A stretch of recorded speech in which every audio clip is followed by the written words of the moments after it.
Welcome, today in front of me DOOGEE S40 and I'll show you how to connect to Wi-Fi this device.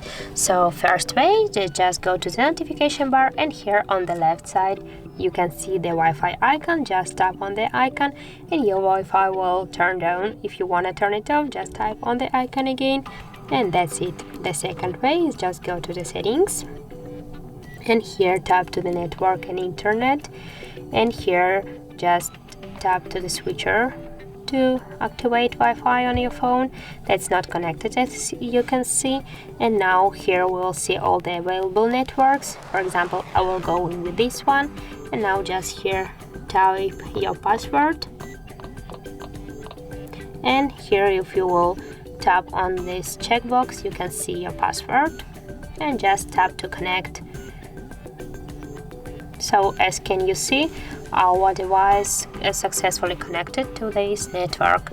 If you want to turn it off, just tap here on the switcher again and that's it. If you found this video helpful, leave like, comment and subscribe our channel.